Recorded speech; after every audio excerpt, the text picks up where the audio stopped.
Hello everyone, welcome to today's lecture. In this lecture, we are going to cover the topics of what is data mart, metadata in data warehouse, and current trends in the data warehousing. In our previous lecture, we had learned about what is data warehouse and data warehouse features. Before we are going to learn data marts, I want to recall what is a data warehouse. So the data warehouse is the collection of database, or we can say that it is a large database of multiple databases. Yes. Now let's understand what is a data mart. So the data mart is the subset of data warehouse or a part of the data warehouse. So suppose let's take one example. Suppose we are taking the database of Big Bazaar. So there are many branches of Big Bazaar. So each branch has their own database. For example, there are 6 branches of Big Bazaar. Each branch has their own database. So B1, B2, B3 up to B6. So this is the individual database of each Big Bazaar.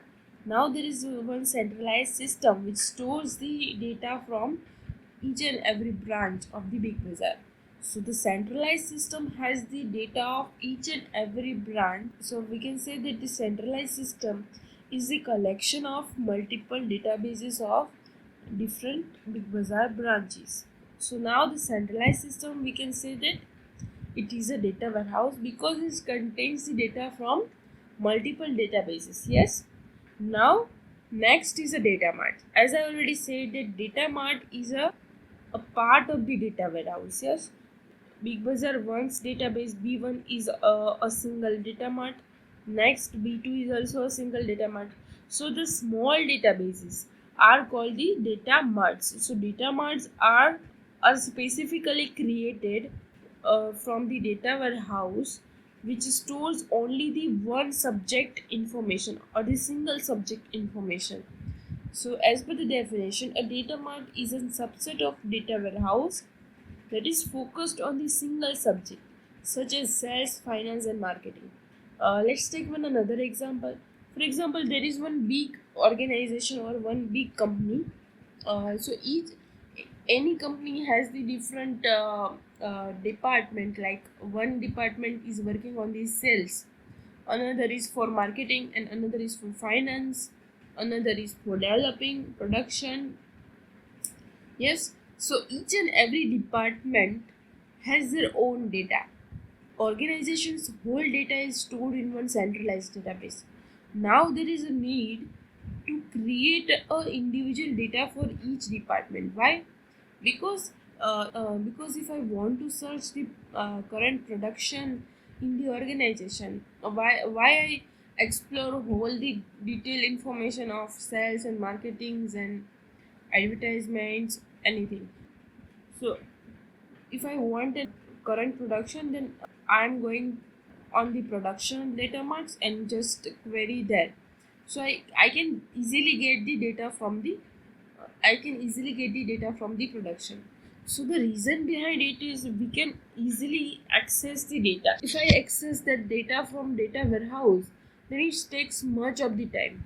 Another advantage is that we can organize each database based on the needs. So if I want an information from HR department, then I only explore the HR database rather than the whole organization's data. So this is the need of data marts. So we are creating the data marts based on our needs and based on our department, and we can access easily of them. So data marts are often built and controlled by a single department within an organization.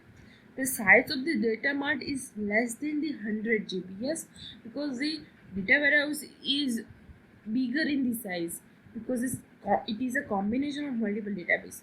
While we are creating one data mart, the size of the data mart is very less because it contains only the subject related information. Given their single subject focus, data marts usually draw data from only a few sources. We can say that we already know that the data warehouse is collect this data from multiple data sources. It can be a World Wide Web, it can be a one company's data, or it can be a shopping mall's data. Yes, it is a combination of that. While data marts only draw the data from only a few resources which is related to them. The source could be an internal operational system, a central data warehouse, or the external data warehouse. So it can be anything. It can be a internal systems data, or it can be a central data warehouse. We can also fetch the data from data warehouse and store into the data marts or any external data. So rather than the data warehouse, we are storing the data from any other files. So this is become the external data. So this is all about data marts. Data mart is a smaller version of data warehouse. It contains only a subject specific information, and the size of the data marts is very less than the data warehouse. The next is the types of data marts.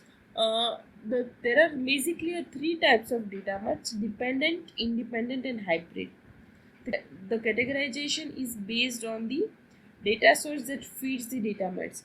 As I already said that data mart can draw the data from multiple data sources. So based on the data source, we are categorize the data marts. The first is a dependent data marts. Now let's start with the first. Dependent data marts are created by drawing data directly from the external or the both source. So that, as the name suggests, dependent data mart means it draw or it collect the data from the data warehouse. It depends on the data warehouse. That is why the name is dependent data mart. It only collect the data from the data warehouse. The next is the independent data marts. So opposite, the independent data mart does not collect the data from the data warehouse. An independent data mart is created without the use of the central data warehouse. This kinds of data mart is an ideal option for smaller group within an organization. Then from where the data came from? In the independent data marts, the data came from the external sources rather than the data warehouse. Which external sources? For example, our organization have different numbers of files. For example, there is one sales department, and uh, there is one file which contains the documents of everyday sales. So this is called the external data sources.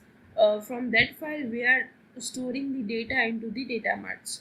So the independent data marts store the data from the external data marts. In independent data marts has neither a relationship with the enterprise data warehouse nor with any other data marts. It cannot draw the data from any other data marts, or it cannot draw the data from the data warehouse. It only draw the data from the external sources. Third is the hybrid data mart. So the hybrid means combination of two. Means here the combination of two means it is a combination of dependent and independent data marts. So it draws the data from data warehouse, and it also draws the data from external data sources. So by using the data marts, you can combine the data from server operational sources system in addition to data warehouse. So we can collect the data from data warehouse, as well as we can collect the data from the external sources. These data marts are particularly useful when you requires an ad hoc integration, for instance after adding a new group or product to the business. As the name indicates, a hybrid data mart is a mixture of dependent and independent data marts. For example, if I want one new instance in our organization, then what happened? We are uh, we are fetching the data in the new instance from our old database, which is stored in the data warehouse, as per the requirement, the new data is collected from the external sources. So in that situation, the hybrid data mart is used. So this is the three types of data marts: dependent, independent, and the hybrid data mart. Next is the benefits of data marts. So first is it allows the data to be accessed in the lesser time. just because the size of the data mart is a very small and cost-effective alternative to the bulky data warehouse. If I if I create one data warehouse, so the bigger the size of the database, the cost is very bigger. So if I create the small data marts, the cost is also the reduced. Next is the easy to use as designed according to the needs of specific user group. And next is a fasten the business process. So as I already said, it lesser the access time. That's why it fastens the business process. So this is all about data marts and types of data marts and the benefits of data marts. The next is the difference between the data mart and data warehouse. So the first is size. As I already said, data warehouse is a collection of data marts. So the size of the data warehouse is 100 GB plus, while the data mart size is a less than 100 GB. Data mart store the single subject information. That is why it is a single subject, while a data warehouse store the multiple databases. So it is a multiple subjects. Next is a scope. So the data mart scope is a line of business. We are using the data mart for our specific business need. So that is why we are creating the data mart. So it is their scope is a line of business, while the data warehouse is an enterprise wide. Means whole organization's data is stored in the data warehouse. So we can say that the scope is a enterprise wide. It is a limited, not limited to the particular department, but it is a limited to the whole organization. Next is the data sources. Yes, data mart is a smaller version of data warehouse. That is why the data source used is a very less than the data warehouse. Next is a data integration. Only the one subject area is integrated, while in a data warehouse multiple subject data is integrated. And the time to build, we can create a data mart in just minutes, weeks, or in months, while the data warehouse needs many months or 2 years. So this is the difference between the data marts and the data warehouse. So that's it. Thank you for listening. Have a great day.